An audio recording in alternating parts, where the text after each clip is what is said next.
You're probably not going to like what I'm about to say. You definitely need to hear it. If every job, every invoice, every decision, every communication in your business has to go through you, you don't have a business. You have a job. You've created a job that requires your attention, requires you to be available 100% of the time, and you're never going to scale. Like, that ship has sailed for you if that's the direction you think you're going to go. Because there's no possibility of you being able to get in a position where you can actually scale a business if you've got to be involved in everything that takes place over and over and over again. That's a reality. And that's tough to hear. I know you don't want to hear that. I know you're like, but look, I'm the hardest working guy in the room. I get that. Like, you look at trait profiling and other things that take place. You look at my trait profiling, like, I'm a driver. I'm way over the top, this big architect kind of guy, and I push and push and push, and I can outwork most of anybody in the room. That doesn't mean that you can make it happen, because if you make those decisions to do the same thing that I've done in the past, you're going to just run yourself into the ground and get to burnout. And we want to avoid that. The burnout side happens because you're trying to be a hero all the time and trying to fix everything and trying to solve all the things that take place in your business, and reality is you can't. And it's too difficult to try to navigate handing things off to somebody because you haven't created processes and you haven't put systems in place that allow you to be in a position where you can actually change what it is that you're doing, and get success and get scaling and have people take on new jobs. And that's tough. So a lot of you are actually working yourself out of business. That's a reality. You've worked yourself out of a job because your business is going to go under because you can't sustain what you're doing, and you haven't trained anybody to take that role. So if you feel like you're stuck, it's because you are. But you have to own it, because you're the one that got you stuck. Nobody else did this to you. You did it to yourself. So how do you fix it? Early in a business, everyone has to be, every owner, when they start a business, has to be the one that steps in to take care of all the problems. You have to navigate, you have to navigate, okay, how do I go get the sales? Once I have the sale, how do I produce the work? Once I produce the work, how do I invoice for the work? Once I invoice for the work, how do I communicate with whoever needs to be involved in navigating getting that paid and collected? And you have to chase that money down. At the same time, you have to be building your pipeline of business, and then you have to produce the next business that comes in, all while still collecting the first one that you did originally, and in a position where you can continue to carry on the growth of your business. That's difficult if you have to touch everything. That's difficult if it's just you. And I understand and I can appreciate it being just you, because we've been there. But you need to be able to break free. And I want to be able to teach you and show you how to break free. And we've got a series of videos that are coming out for that very specific thing, because you're stuck. You need to fix some things. You don't know how to do it. You don't want to ask for help, because most entrepreneurs are wired because they want to compete and they want to win and they don't trust anybody else. And listen, I'm not here to compete with you. I'm here to help you, and I want to be able to help you in a way that actually makes you successful. And my theory is all boats rise with the tide. So if I can help you be more successful, that helps the industry be more successful, that helps you be able to make more money, that helps me be able to do better in what I'm doing, that helps the industry perceive what we're doing as valuable, that makes our value in the market bigger and better. And so I'm trying to be in a position where I can help you do just that. But right now, you're stuck. And you're stuck because you have made the decision to keep your hands on everything. Now, I think it's a position where we can fix this stuff. Like, when I grew up watching my father run his own service business. It was plumbing, heating, and air conditioning. And in that plumbing, heating, and air conditioning business, my father wanted to make sure the quality of the work that was done was so far above par that he had to touch every project. Now, what did that do? Well, that taught me a lot of lessons. It also prevented him from being able to really scale his business, because one person can't touch every project. So that's how I've come up with all of this. That's also the reason why I watch what happens in our businesses, and I say, okay, listen, you've got to be able to make this decision, because I can't do that on my own. I can't touch all these projects and us have any growth. And so we built in processes and we built in things to make things go the direction they should, and that put us in a position where we could actually scale part of what we're trying to do. Now, can we do that better? Always. I think we're always in a position where we can do things better. And so, you started with great ideas and great intentions, and you had a lot of drive and a lot of heart, and you worked really hard, you hustled really hard, you got the business off the ground, and you got things moving the right direction, which is what you needed and what you wanted, and all that was good and valuable. But at the end of the day, it's difficult for you to continue this growth trajectory because you can't continue to do everything. Now, what I did originally in our restoration business was I hired some people to help me, but then I had those people do the same things I was doing. So they were going to get work, and then they were making sure that the work was getting completed. In some cases, they were in the field still helping. Then they were creating the estimates and doing the communication with the, in the restoration side, the adjuster and or the homeowner to get the money collected. And they were creating the invoice. They were chasing that money down. They were getting that money in, and then they were trying to get the pipeline going. Same thing. We've all done this. So this is not just a problem isolated to you, but it's a problem that you can't solve on your own. And the reality is all of us need somebody to look at the blind spots and help us navigate what's the next step. How do we pivot out of this, and how do we get in a position where we can solve the problems that we currently have? And so if you continue to do what you're doing right now, you're going to always have the same problem. You're going to be years into this, and you're going to be in a position where you haven't had any growth, you haven't had any scaling. And that's not, that's not really great. So are there things that you can do as your business owner to pass off some of these tasks to somebody else? Where we started getting success and having growth and having some opportunity to scale was when we started breaking things out into departments. And those departments had people that operated and did certain tasks and certain activities, and that helped them accomplish the things that they needed to do. And so somebody who was doing sales wasn't worrying about necessarily the billing being completed. They weren't worrying about the admin side of things because they just needed to go to create the work. They weren't worried necessarily about how the work was being completed because they handed that off to a department that did that. And that's a struggle for a lot of us because as you grow and scale to do that, you're going to put yourself in a position where you're like questioning everything that happens. You question whether or not this person did this job right. Like, I need to check that scope. I need to make sure that invoices got everything included. I need to make sure we're billing correctly. Did the work get done correctly? Do I need to be laying up at night worried about whether or not we actually completed the work? Is there going to be a leak on that plumbing that I fixed? Is that HVAC system going to produce the right thing that I'm looking for in terms of conditioning a home, or is it going to leave the home in a humid environment and cause mold to grow in the house? I don't know. I wasn't there. I couldn't check it. Were the pressures right? Did we get this job? Did we get the mold removed completely from this project? Did we build it back correctly? Are we going to have customer complaints? Are we going to be able to get paid? Or is there going to be problems with what we did? It's such a difficult time to navigate the narrative of that because you're so worried about everything and you're so anxious about being involved in every project that you can't let go of even the little things. You've got to be able to let go of some of these things if you want to grow. And that's what we want to be able to help you do. And we've got ways to do that. And we've got the opportunity to show you, and even in this video series you can watch, the Business Aspirin podcast, you can check it out. You can have a conversation with our team on what we've done to help other companies grow and scale. And so we want to show you those things because the reality is that's the only way you're going to get any better. How do you get the freedom? Like, you want the freedom to be able to go see your kids' game. You don't want to be tied up all the time, having to constantly navigate answering the phone every time the phone rings. You don't want to be responsible for all of those. And you want to make sure that you can, enjoy a little bit of life. That's the purpose of having your own business, is to gain some of those freedoms and some of those opportunities. And right now, you're in a position where it's just costing you to work all the time, and it's overwhelming and it's hard. And you're trying to get over that hump, and you're trying to get to the next, extra $1 million threshold of revenue, and can't seem to get there. And you know it. You're stuck there. You just want to navigate, how do I get over that hump? And I think we can help you with that. So when you do these things that you're doing, and you're checking on your team, and you're making sure the phone's getting answered, you're making sure the invoices are going out correctly, you think you're making sure that it gets sent, and you're making sure the money gets collected, and you're following up with your team on a regular basis to make sure the tasks are being done, you feel like you're doing your job and you're doing it well because you're like, hey, I'm being a leader. I'm running my company. I'm running my organization. The problem is there's not processes in place that allow you to actually run your company. Instead, you're the bottleneck because nobody's allowed to do anything without your approval, without your permission. No invoice can go out without you checking it.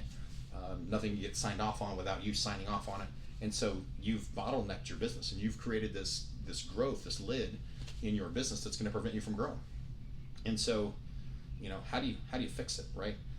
You've got to be able to, like, I know of several entities where companies have started to grow and started to scale, and they brought their employees on, and they've had growth, and they've had some opportunity to move up. But in an environment like what you've created, the owner has to make the decision on everything finally, and that has stifled some of the employees' growth and some of the employees' opportunities.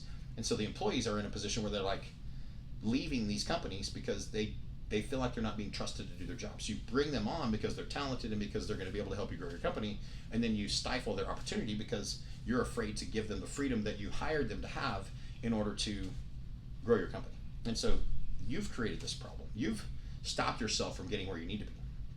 So,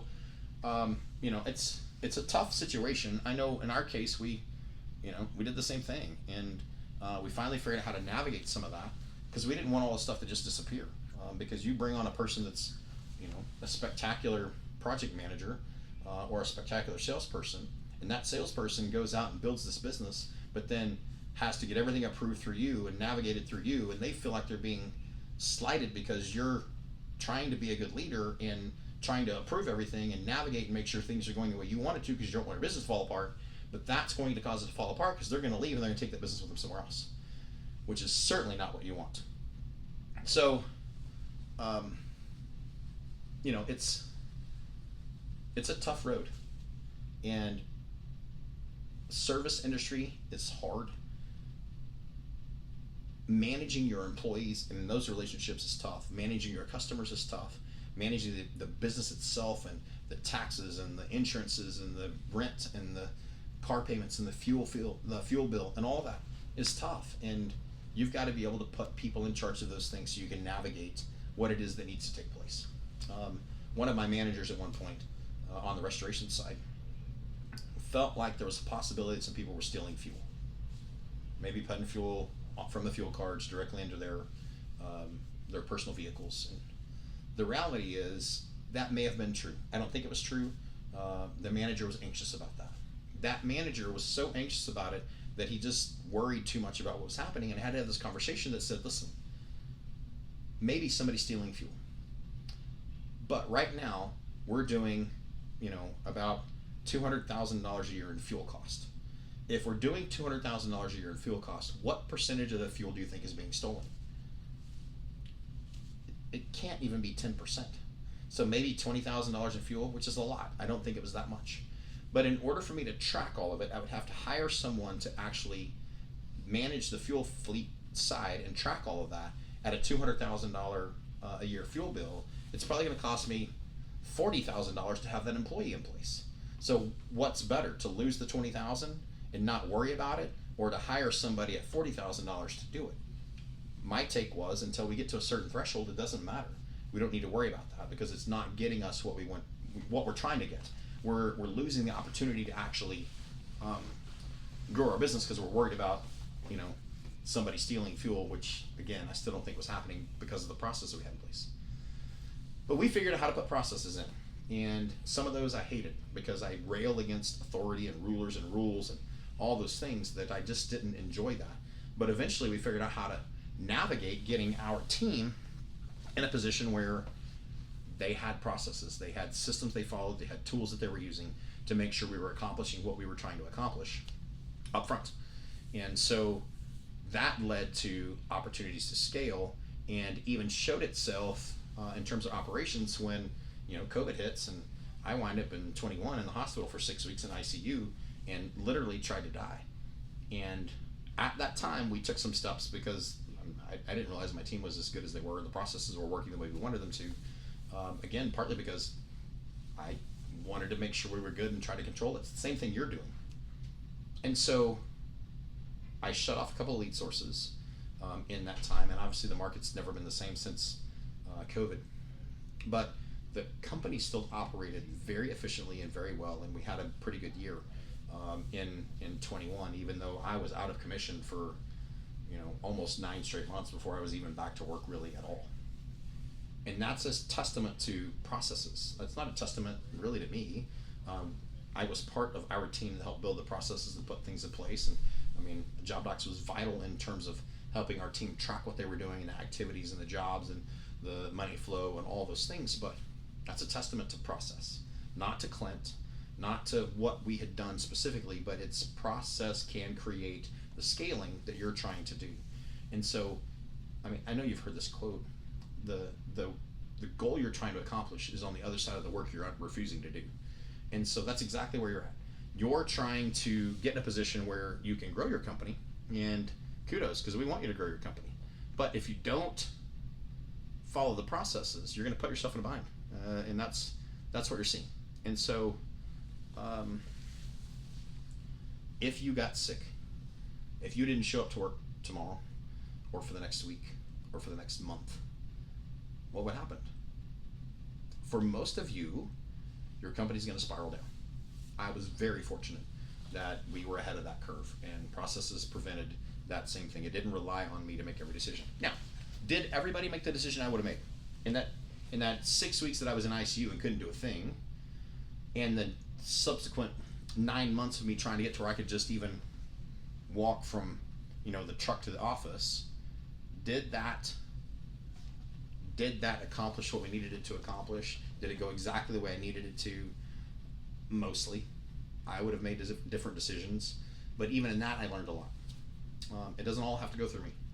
So, what I would say is, let's work on building a formula for you, and something that I would like to call the freedom formula. And the freedom formula really puts us in a position where we delegate some processes, we delegate what needs to be happening, and we don't just hand off random tasks.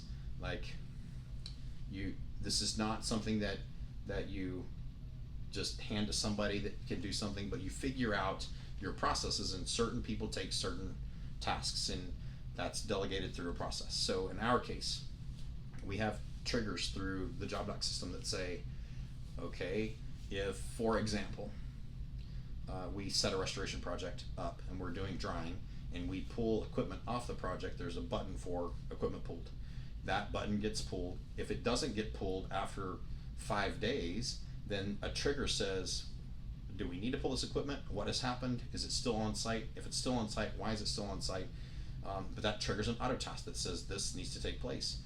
If it has been pulled and somebody clicks equipment pulled, then they get 48 hours to create the invoice. If they don't create the invoice within 48 hours, then it goes to their supervisor to say, hey, this job wasn't invoiced the way it should be. So we've created processes through tools and through people so that we can build that all up. Then we try to put in a position where we're not micromanaging the details. Nobody, I say nobody, because trait profiling would tell you that some people do want to be micromanaged, but the reality is it's not good for you to micromanage. It's not good for some of your team for them to be micromanaged. So how do we navigate getting the right things? I'm a believer that I should not be involved in every meeting. My team should have the opportunity to make decisions on their own, meet with customers, meet with their own staff, make decisions without me having to be involved, and we've created that freedom for them, and that's been excellent in terms of the opportunity it gives us to scale. Because truthfully, you hear this all the time, you need to be working on your business, not in your business. This type of thing affords you to work on your business. If I wouldn't be able to sit here and rant for 20 minutes or whatever it's going to take in an environment to talk to you about how you fix and scale your business if I had to be involved in all the processes and every decision made in our company. So that's kind of where we're at in all of that. Then I would say we use some dashboards that give us a chance to, at a glance, give some indicators so that I don't have to have meetings with my team and try to micromanage them that way. Because nobody wants to be in a position where I'm constantly having to hound them and find out what's going on. We did that early on. But a dashboard that allows you to see what's the status of these things. I can check on projects if I need to without interrupting my team and their efficiency and their opportunities. I know at times I've had staff that didn't want to have a conversation with me because just the way their personality was, they didn't want to be interrupted in the work they were doing. They were anxious about having a conversation with me because of my personality is, and they didn't want to have, they didn't want me to say hi to them. Is that good or bad? It's really kind of just factual. And if I went to have a conversation with them, they would be distracted for the next 20 minutes and lose their train of thought and not be as efficient on what they were trying to do. So I could go to the dashboard, take a look, and see where things are without having to have a conversation with them and allow them to do their job and do it more effectively and more efficiently. And that's great. And then we've empowered our team. They get to make decisions.